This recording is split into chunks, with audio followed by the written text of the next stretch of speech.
Bahujan Samaj party Bahujan Samaj party. Haryana, Punjab, Chandigarh के मुख्य प्रभारी माननीय रणधीर सिंह बेनीवाल जी पहुंचे हैं। उनका फरीदाबाद लोकसभा में पहुंचने पर फरीदाबाद लोकसभा की टीम एवं समस्त सरकारी की तरफ से यहां पहुंचने पर स्वागत अभिनंदन है। सम्मानित प्रेस के बंधु साथियों, आगे मान्यवर रणधीर सिंह बेनीवाल जी, मुख्य प्रभारी हरियाणा जी, प्रेस वार्ता को संबोधित करेंगे। मान्यवर बेनीवाल साहब।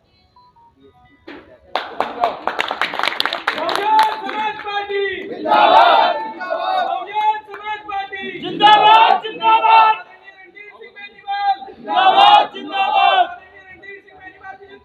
जिंदाबाद जिंदाबाद।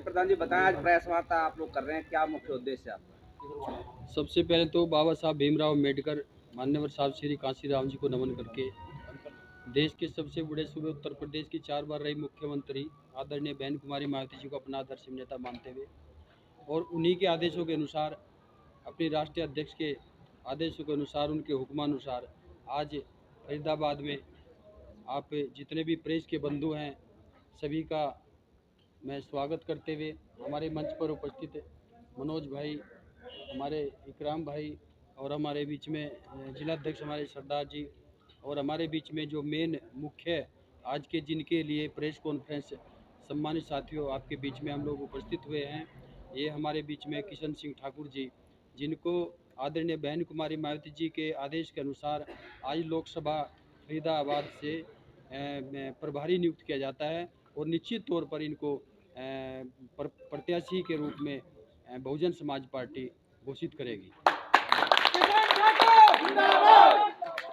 आज से ये full flash Bahujan Samaj party की तरफ से फरीदाबाद लोकसभा के प्रभारी हैं और फुल फ्लैश इस सीट को देखने का काम करेंगे और निश्चित तौर पर हमें पूरा आशा और विश्वास है कि इस सीट को ये जीत करके पूरी मेहनत और ईमानदार से निष्ठा से जीत करके बहुजन समाज पार्टी की गोद में डालने का काम करेंगे। सभी हमारे सम्मानित हमारे बहुजन समाज पार्टी के सभी साथी पदाधिकारीगण मौजूद हैं, इन सब की उपस्थिति में, और हमारे प्रदेश अध्यक्ष जी थोड़ी देर लेट हो गए, 5-7-10 मिनट में आने वाले हैं। सम्मानित साथियों, उनके आपको लेट ना हो जाए, आप लोग आपको देरी ना हो जाए, आपका समय का ध्यान रखते हुए, क्योंकि बहुजन समाज पार्टी समय की बिल्कुल एक एक्यूरेट समय का ध्यान रखती है और आपके समय का ध्यान रखते हुए हमने इस ठीक 1 बजे इस कॉन्फ्रेंस को करने का काम किया। और सम्मानित साथियों, निश्चित तौर पर हम चाहते हैं कि आप लोगों का सभी का सहयोग मिले और आपके सहयोग ही हम लोगों का एक मार्गदर्शन करेगी, आपके सहयोग हमारे मार्गदर्शन को आगे ले जाने का काम करेगी और निश्चित तौर पर आपका जब सहयोग होगा उससे हम इस सीट को जीतने का काम करेंगे। बहुजन समाज पार्टी यहाँ पर परचम दिलाने का काम करेगी।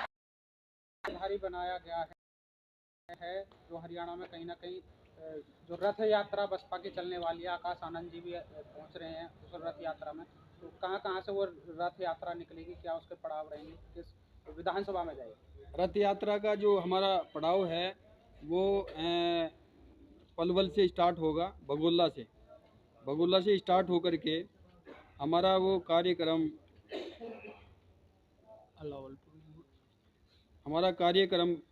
जो है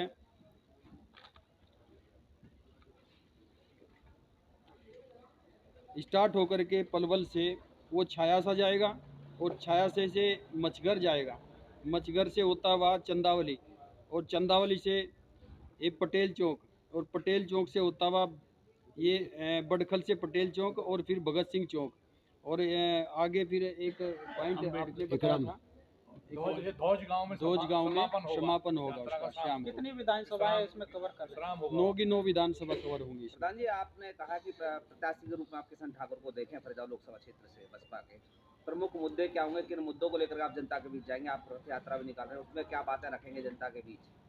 देखो, निश्चित तौर पे बहुत सारे मुद्दे हैं एक मुद्दा हो तो गिनाए, और गिनाने की बात यह है सभी लोगों को, एक छोटे बच्चे से लेकर के बड़े बूढ़े तक के, एक गरीब से लेकर के अमीर तक के, हर व्यक्ति परेशान है। सभी लोगों को मुद्दों का पता है। महिलाएं परेशान हैं, किसान परेशान हैं, बेरोजगार जो हमारे नौजवान हैं वो परेशान हैं। हर तरह की प्रदेश में क्या पूरे देश में वैसे तराई तराई मची हुई है। और निश्चित तौर पर जिस तरह के हरियाणा में और पंजाब के लोगों के ऊपर, किसानों के ऊपर अत्याचार हुए हैं, आज धरने पे बैठे हैं, उनकी सुनवाई नहीं है। सरकार को चाहिए उनकी सुनवाई करे, उनकी बात तो सुने कम से कम। उनके ऊपर फैसला ना लेना ये तो बाद की बात है, लेकिन कम से कम उनकी सुनवाई करके उनकी बात को, उनकी अर्जी लेने का काम करे।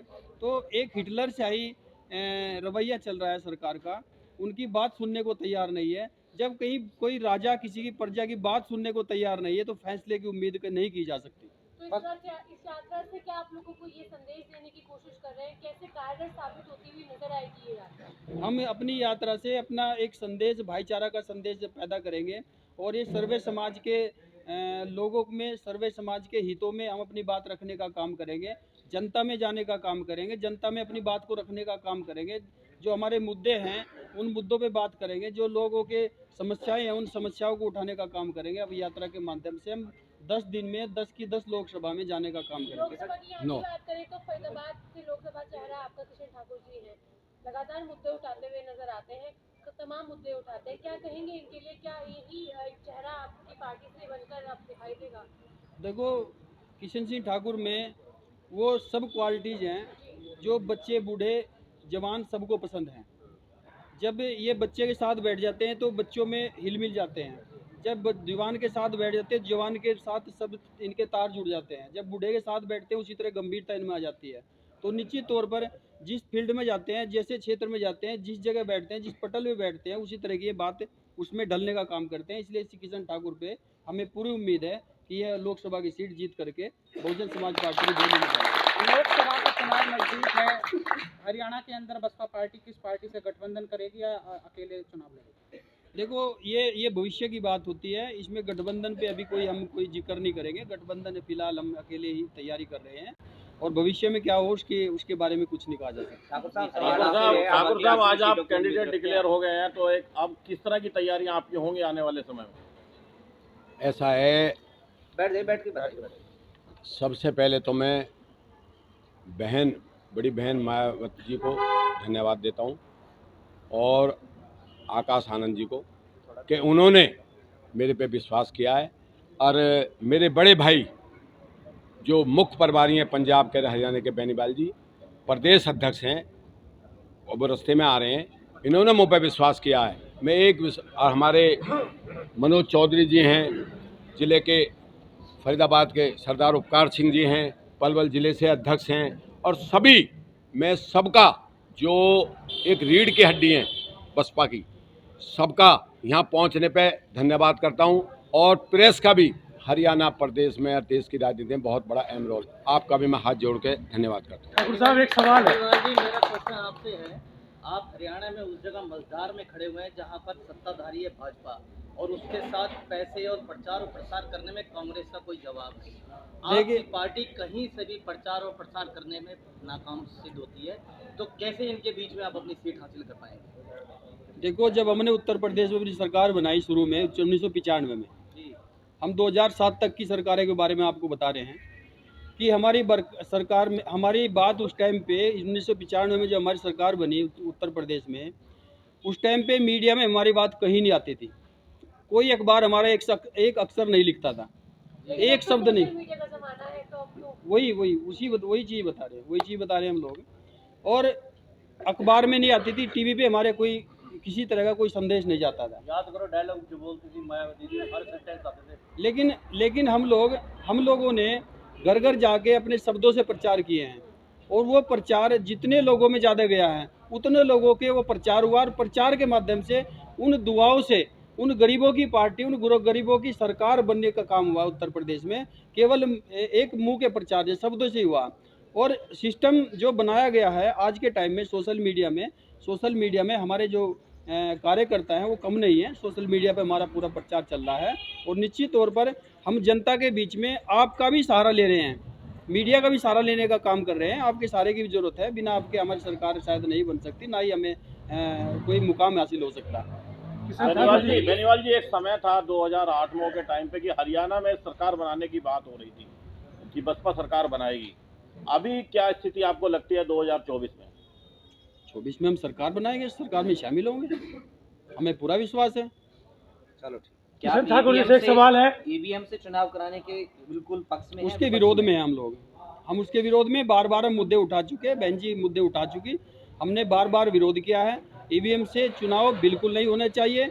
आज ईवीएम को हटा दे, आज ही बहुजन समाज पार्टी की सरकार निश्चित तौर पर बीजेपी पूरे देश में खत्म हो जाएगी।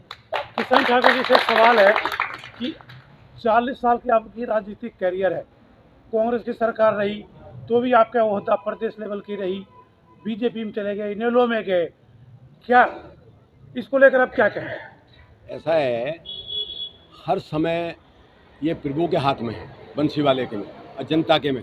जब वक्त आता है, बहन जी ने मेरे पर जो विश्वास किया है ना भाई, मैं एक बात हाथ खड़ा करके बताओ, मेरे साथ हो लोकसभा में, हाथ खड़ा करके बताओ, ये सीट निकाल के दोगे? पृथला विधानसभा भी दोगे? अरे भैया एनआईटी तो गरीब आदमी इकराम खान भी लड़ रहा है, यहाँ भी दोगे? हमारे मनोज चौधरी भी लड़ रहे पड़कल से, यहाँ भी दोगे? हाथ खड़ा करके बताओ। मैं आपको विश्वास देना चाहता हूं कि मैं 9 विधानसभाओं से कोशिश करके एक तो लोकसभा की आपकी झोली में डालूंगा बहन जी की मैं, और पीछे तो नहीं हटेंगे इस बार। ऐसा है, करने वाला तो प्रभु है और ये जनता है, ये भी भगवान का रूप है। जब ये दोनों साथ होती है ना, और तीसरी प्रेस है, ये प्रेस भी मेरे साथ है, मेरे भाई हैं, मेरे बहन है, और मैं 40 साल से, आप मुझे जानते हो, मैंने किसी को धोखा नहीं दिया, लोगों ने बेशक मुझे धोखा दिया हो।